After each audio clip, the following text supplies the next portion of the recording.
अक्टूबर का पहला हफ्ता यूक्रेन के लिए बहुत बड़ी मुसीबत लेकर आया। रूस की सबसे बड़ी रिफाइनरी में हमले का बदला लेने के लिए पुतिन ने लीव शहर में तबाही मचा दी। पोलैंड के बॉर्डर पर बसा लीव आग से घिर गया। रूस के मिसाइल हमले में शहर जल उठा। जेलेंस्की ने जब से रूस के तेल कुओं पर हमले तेज किए हैं, पुतिन बेहद गुस्से में हैं। पुतिन अब सबसे खतरनाक मिसाइल से यूक्रेन पर कहर ढा रहे हैं। पुतिन के गुस्से से डरे नाटो देश भी बहुत फूंक फूंक कर कदम उठा रहे हैं।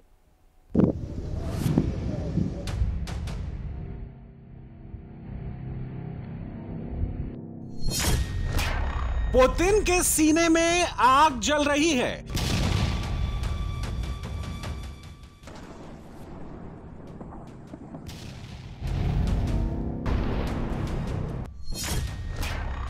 यूक्रेन के शहर मलबे का ढेर बनते जा रहे हैं।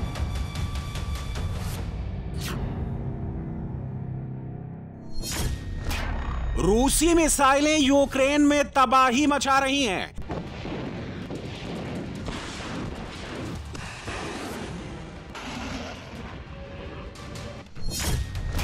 ज़ेलेंस्की रूस की रिफाइनरी जला रहे हैं।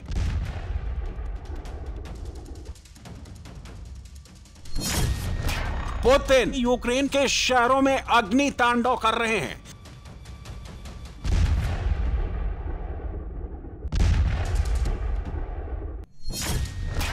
अब पुतिन यूक्रेन के पूरे शहर जला रहे हैं।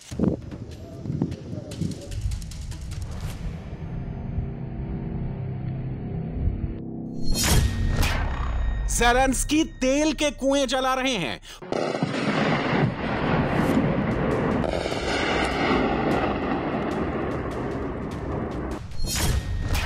पुतिन शहर शहर मौत का कुआं बना रहे हैं।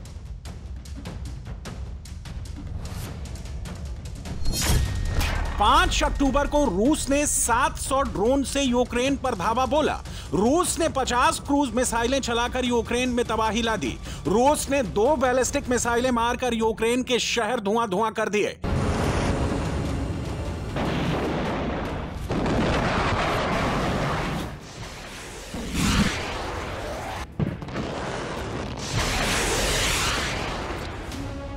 अक्टूबर तक जो रूस ड्रोन अटैक कर रहा था, वो अचानक वीकेंड पर क्यों फायर हो गया?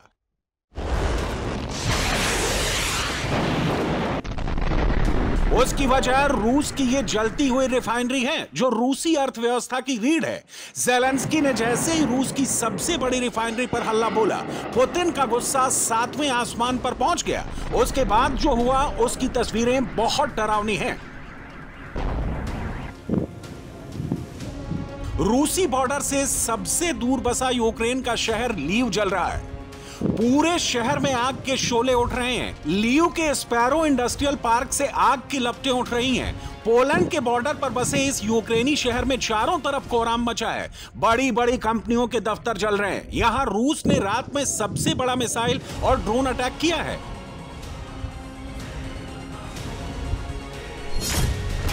रूस को शक था कि नाटो देश ने लीव में हथियारों का बड़ा जखीरा जाम किया है। यहीं से यूक्रेन को हथियार भेजे जा रहे हैं। पुतिन को जैसे ही इसकी खुफिया खबर मिली, वहां रूस ने रात में ही तबाही ला दी। यह हमला नाटो देशों की कल्पना से भी बड़ा और तबाही लाने वाला है। नाटो देश सोच नहीं रहे थे कि रूस पोलैंड के बॉर्डर पर इतना बड़ा मिसाइल हमला करेगा। लीव को पुतिन के गुस्से की बहुत बड़ी कीमत चुकानी पड़ी है। सिर्फ स्पैरो इंडस्ट्रियल पार्क ही नहीं, लीव प्रांत के कई हिस्सों में भयंकर हमले हुए हैं। रूसी तबाही में सिर्फ लीव में 5 लोग मारे गए हैं, जिनमें 4 एक ही परिवार के हैं। लीव में रूसी हमले के बाद कई इलाकों में अंधेरा छाया है। वहां बिजली सप्लाई कट चुकी है, जैसे ज़ेलेंस्की की सरकार अभी तक रिस्टोर नहीं कर पाई है। धुएं का गुबार पोलैंड से दिखाई दे रहा है। शनिवार की रात लीव पर रूस ने सबसे बड़ा ड्रोन अटैक किया। यूक्रेन एयर डिफेंस सिस्टम जैसे ही ड्रोन के साथ एंगेज हुआ, रूस ने एक के बाद एक कई ताबड़तोड़ मिसाइल अटैक किए।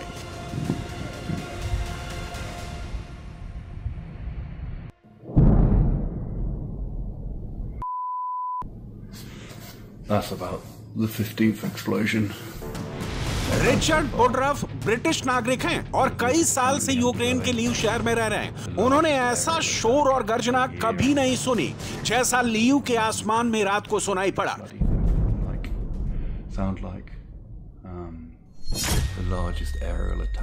युद्ध शुरू होने के बाद यूक्रेन पर यह सबसे बड़ा हवाई हमला है। सैकड़ों कामिकेज़े ड्रोन यूक्रेन के आसमान में उड़ रहे हैं। लीव में आज कुछ भी हो सकता है। मैं यहाँ छुपकर इस हमले से बचने के लिए प्रार्थना कर रहा हूँ। मैं यूक्रेन के लोगों के लिए दुआ कर रहा हूँ। आज की रात बहुत भयंकर है। अक्टूबर में शनिवार की रात का रूसी हमला सबसे खतरनाक और बड़ा था। रूसी ड्रोन अटैक ने एक कार को टारगेट बनाया और उसके बाद कार आग का गोला बन गई। लीव में एक फैक्ट्री पर रूसी मिसाइल जब गिरी तो पूरी फैक्ट्री आग में गिर गई। वहां रखा सारा सामान जल गया। रूस ने लीव के अलावा यूक्रेन की राजधानी Kyiv, Sumy, Volyn, Ternopil, Poltava, Khmelnytskyi, Cherkasy और चेर्निहिव प्रांतों पर भी जबरदस्त अटैक किए। 48 घंटे पहले यूक्रेन ने रूस की सबसे बड़ी ऑयल रिफाइनरी किरिशी पर ड्रोन अटैक किया था। यूक्रेन ने रूस की सबसे बड़ी रिफाइनरी को तबाह करने के लिए लंबी दूरी के ड्रोन भेजे थे। कुछ ड्रोन को रूस ने मार गिराया था, लेकिन एक ड्रोन रिफाइनरी से टकराया और धमाका होते ही रिफाइनरी में आग लग गई।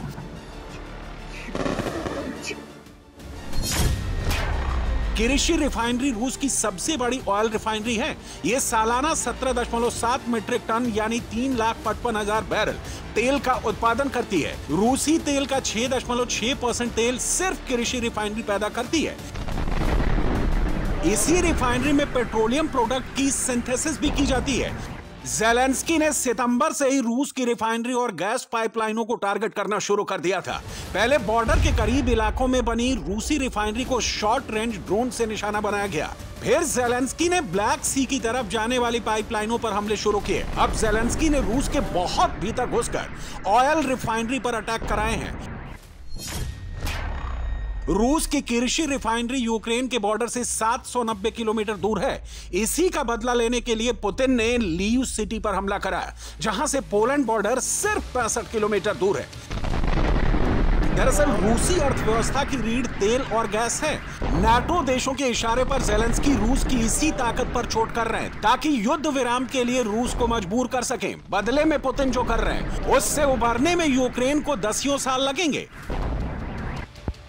पुतिन अब यूक्रेन की परिवहन व्यवस्था पर भी बड़ी चोट शुरू कर चुके हैं। ये तस्वीरें सुमी की हैं, जो रूस का सीमावर्ती राज्य है। यहाँ पर रूस ने यूक्रेन की रेलवे लाइन और ट्रेन को निशाना बनाया। रूसी ड्रोन अटैक में यूक्रेनी ट्रेन की कई बोगियां जल उठी, कई डिब्बे डीरेल हो गए।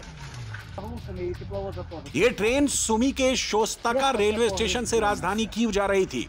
रूसी हमले में ट्रेन के कई डिब्बों के परखच्चे उड़ गए। शोस्तोका से कीव की दूरी करीब 70 किलोमीटर है। ट्रेन पर रूस के ड्रोन अटैक में करीब 30 लोग घायल हुए हैं। यूक्रेन के रेल मंत्रालय का दावा है कि सुमी में एक लोकल ट्रेन पर भी रूस ने हमला किया है। रूस हमारे यहाँ पड़ोसी और सीमावर्ती शहरों में स्थित किसी भी प्रकार की कनेक्टिविटी और साइनेज को मिटाने की कोशिश कर रहा है। इस प्रकार की सेवाओं पर हमला करने का कोई भी सैन्य उद्देश्य नहीं है। इसका एकमात्र उद्देश्य लोगों में दहशत फैलाना है। उन्हें ये विश्वास दिलाना है कि चेर्निहिव के सुमी क्षेत्र रहने योग्य नहीं रहेंगे, संपर्क नष्ट हो जाएगा और लोग अकेले रह जाएंगे। रूस को शक है कि यूक्रेन सर्दियां शुरू होने से पहले इन्हीं ट्रेनों के जरिए आर्मी को युद्ध का साजो सामान और रसद पहुंचा रहा है। इसीलिए रेल लाइनों पर अचानक रूसी हमले बढ़ गए। दरअसल सुमी के बड़े हिस्से पर रूस कब्जा कर चुका है। अब सर्दियां शुरू होने वाली हैं। अगर रूस ने यूक्रेन की ट्रेन सप्लाई लाइन काट दी तो आमने सामने की लड़ाई में यूक्रेन को पछाड़ना रूस के लिए आसान हो जाएगा। वहां रहने वाले लोगों को भी यूक्रेन की मदद नहीं मिल पाएगी। ऐसे में रूस के लिए उस पूरे इलाके में कब्जा करना आसान हो जाएगा। रूस ने इसीलिए अचानक ट्रेन इंफ्रास्ट्रक्चर को टारगेट करना शुरू कर दिया है। आज दुश्मन ने शोस्तका रेलवे स्टेशन पर हमला किया, जहां उस समय आम लोग मौजूद थे। दुश्मन ने एक यात्री ट्रेन को निशाना बनाया, जिसमें कई लोग घायल हो गए। फिलहाल हमें 7 लोगों के घायल होने की सूचना है, जिन्हें अस्पताल में भर्ती कराया गया है, जिनमें से एक की हालत गंभीर है। बचाव कार्य के दौरान उसी रेलवे स्टेशन पर दूसरा हमला हुआ। यूक्रेन ने अब रूस के एक और बड़े एसेट पर हमला बोला है। यूक्रेन ने रूस के सबसे बड़े नाइट्रोजन फर्टिलाइजर प्लांट पर ड्रोन अटैक किया है।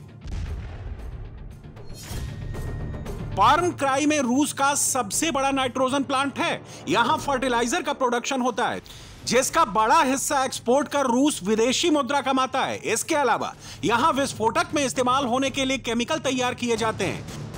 रूस यूक्रेन की जंग 1319 दिन से लड़ी जा रही है। दोनों एक दूसरे पर हमले कर रहे हैं। ये तस्वीरें रूस की ओर्स्क ऑयल रिफाइनरी की हैं, जो यूक्रेन बॉर्डर से 1400 किलोमीटर दूर है। ओर्स्क ऑयल रिफाइनरी पर यूक्रेन ने देश में ही बने लंबी दूरी के ड्रोन से हमला किया है। धमाके के बाद रिफाइनरी की एक यूनिट में आग लग गई, कामकाज ठप हो गया। इसी रिफाइनरी से रूस साउथ के राज्यों में पेट्रोल पहुंचाता है। हालांकि हमले के बाद प्रोडक्शन और सप्लाई पर बहुत ज्यादा फर्क नहीं पड़ा है।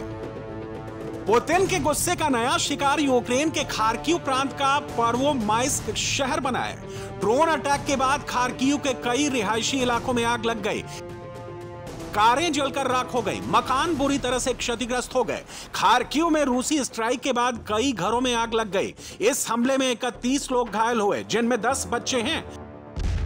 पुतिन के आक्रोश का सामना डोनेट्स्क प्रांत के स्लोवियांस्क सिटी को भी करना पड़ा है।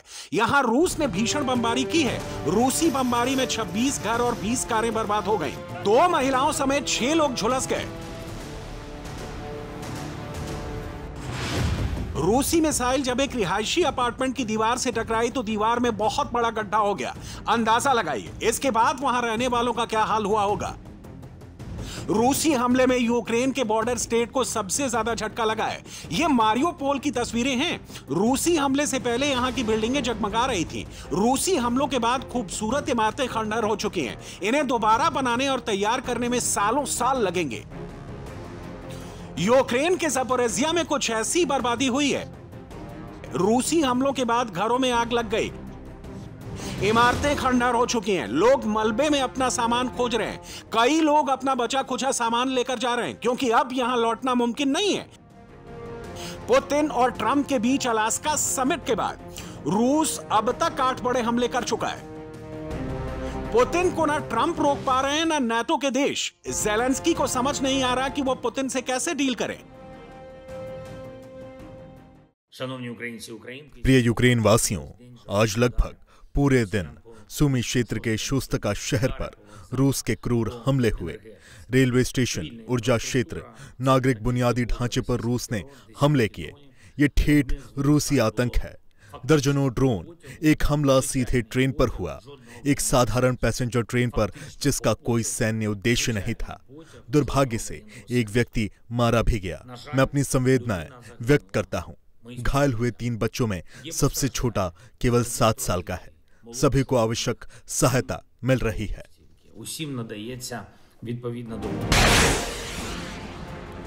रूस यूक्रेन की लड़ाई सिर्फ जमीन और आसमान पर नहीं हो रही, समंदर में भी युद्ध बहुत तेजी से लड़ा जा रहा है। यूक्रेनी मीडिया ने एक तस्वीर जारी करते हुए दावा किया है कि उसने लेक ओनेगा में रूस के मिसाइल शिप ग्रैड पर हमला किया है, जिसमें रूसी जहाज को काफी ज्यादा नुकसान हुआ है। यह शिप कैलिबर क्रूज मिसाइलों से लैस है, जो रूस को ब्लैक सी में मजबूती प्रदान करता है। लेक ओनेगा में यूक्रेन के स्पेशल ऑपरेशन ग्रुप ने रूसी शिप पर हमला किया। अमेरिका और नाटो देशों से सिर्फ लंबी दूरी की मिसाइलों का आश्वासन मिलने से ज़ेलेंस्की नाराज हैं। ज़ेलेंस्की ने अमेरिका से टॉम हॉक क्रूज मिसाइलें मांगी थी ताकि मॉस्को तक हमला कर सकें। अमेरिका ने ज़ेलेंस्की को खाली हाथ लौटा दिया। अब ज़ेलेंस्की रूसी कंपनियों पर सैंक्शन लगाकर युद्ध रोकना चाहते हैं। यूक्रेन ने रूस के 33 लोगों और 27 कंपनियों पर सैंक्शन लगाए हैं। ये कंपनियां और लोग ड्रोन इंडस्ट्री, एयरक्राफ्ट इंजन और ऑप्टिकल डिवाइस बनाने से जुड़े हुए हैं। इनमें सबसे बड़ा नाम हार्डबेरी रूस फैक्टर का है, जो काउंटर यूएवी सिस्टम बनाती है। दूसरा बड़ा नाम जुपिटर प्लांट का है, जो ऑप्टिकल फाइबर डिवाइस बनाती है।